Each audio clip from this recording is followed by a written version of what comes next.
Today I will be discussing how an unprotected airport backup drive offered a plethora of information.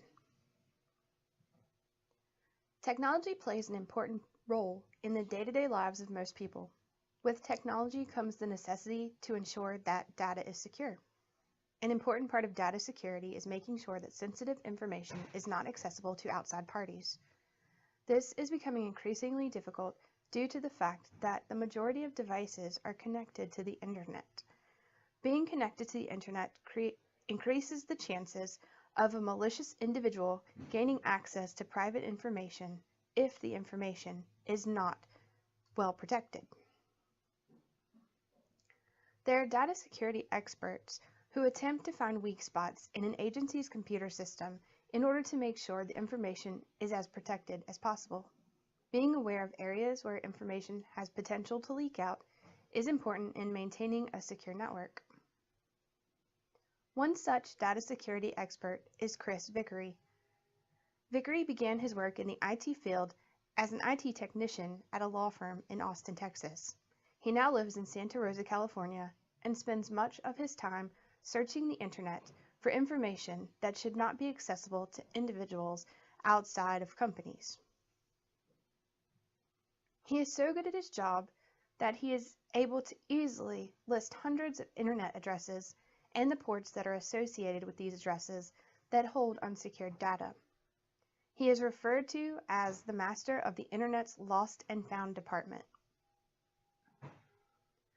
When he finds a security breach, he contacts the company and lets them know about their issues so that they have the opportunity to make necessary repairs before the unsecured data is obtained by malicious individuals. Sometimes the companies are grateful to be informed about security holes, but other times the companies react poorly and want to claim that Vickery is a vigilante black hat hacker. He has been threatened with several lawsuits, but has yet to be charged for any crimes. Once he makes sure that the company fixes the problems that he found, he reports about it on his blog. He hopes that this information will serve as a learning tool for other individuals or companies who are trying to make sure that they don't have security breaches. He takes his job very seriously, and he has played a part in protecting the personal information and privacy of tens of millions of people. Over the years, Vickery has found unprotected data from hotel chains, crime and terrorism databases, dating apps, voter registrations, and law firms.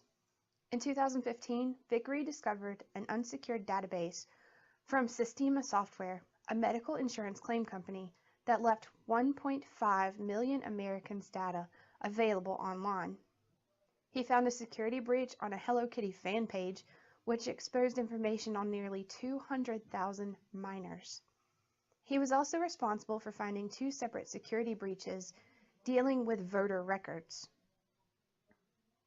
In February of 2017, Vickery found that the Stewart International Airport in New York had a serious security lapse. While performing a random internet search, Vickery discovered that the remote synchronization service at Stewart International Airport was open and that anyone in the world could have accessed it. Anyone could have connected to the device and downloaded from it. Stewart International Airport is a public and military airport in New York. It plays host to hundreds of thousands of passengers every year from all walks of life, including high-profile individuals and foreign dignitaries. Statistics from November 2016 show that the airport had 47,910 aircraft operations for the year. This includes flights for the general public as well as military flights. On the backup drive, there was a great deal of information that was available for anyone who stumbled across it. It included information about employees, including their social security numbers. There were files labeled human resources documents, payroll documents. There were emails and confidential government files. Attackers could have used much of this information to perform identity theft. There were also many inter-office communications that would have afforded an attacker the ability to pursue psychological attacks, including impersonation, that we learned about in class. One spreadsheet that was found on the server was a list of airport employees. This spreadsheet listed each employee's name, address, phone number, social security number, and date of birth, along with other bits of information. This file alone would have been a gold mine for a malicious individual because it contained every bit of information needed to accomplish identity theft, not once, but many times over. Other documents detailed violations that occurred at the airport and were marked sensitive. There were also documents that were specifically labeled for official use only, but they were accessible on the drive and you didn't even need a password to get to them. There were security plans, airport protocols, and schematics that were included in the files. This would have given potential attackers the information he or she needed about what procedures were followed under different circumstances in the airport. Schematics would have given attackers access to how different things were laid out within the airport. The drive also included backup images. The backup images would be all an attacker would need to virtualize airport servers. That would give them an exact copy of the server used by the airport. This could have made it easier for an attacker to navigate through the live server because after using the virtual server, they would know the exact location of files that they wanted to access. It would also make it look to anyone watching like someone who had valid access was going through the files on the live server. One of the most alarming things that was included on the drives were lists of usernames and passwords. These usernames and passwords could have been used to connect to internal systems that handled everything from passenger records to boarding information.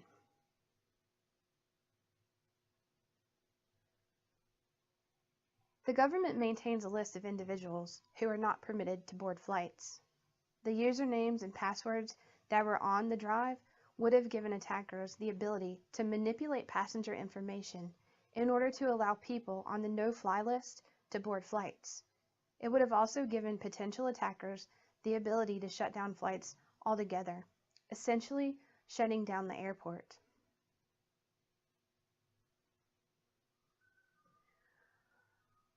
It was discovered that there was only one IT person who was on site at Stewart International Airport, but he was only there about 2 or 3 times every month. The job was way too big for one part-time individual. With a network infrastructure as large as the one at the airport, there should have been multiple IT people working full-time to ensure the security of the network. It is also important for all employees within the airport to have some training as to what to do if a data breach occurs.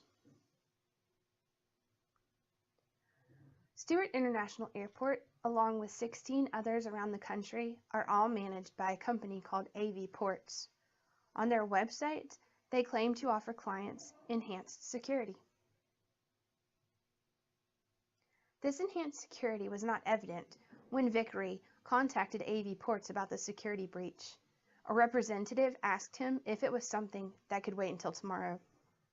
After he insisted that it wasn't, he received a call back from AV Ports' COO, who informed him that the IT staff would contact him shortly.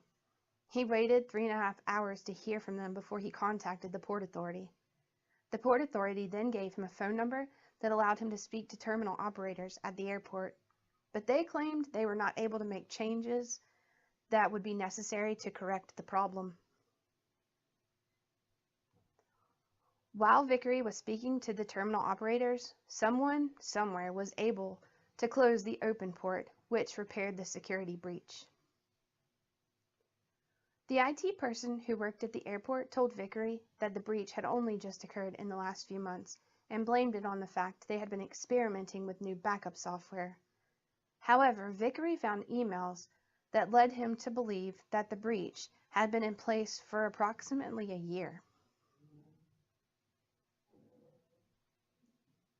Vickery believes that the breach could have been caused by Buffalo Terrace Station's NAS backup device that opens port 873 by default, a device that AV Ports purchased in March of 2016. AV Ports has made a statement that no one accessed the backup drive during the time it was unsecured. This incident shows how important it is for everyone to make sure their information is protected. It is possibly more important for companies to do so due to the kinds of information that they possess. If malicious people had gained access to the unsecured drive at Stewart International Airport, they would have been able to cause a great deal of damage on so many levels. Perhaps they will use this incident as a reason to better staff the IT department at the airport in order to avoid future security issues. These are a list of sources that I accessed while researching this topic.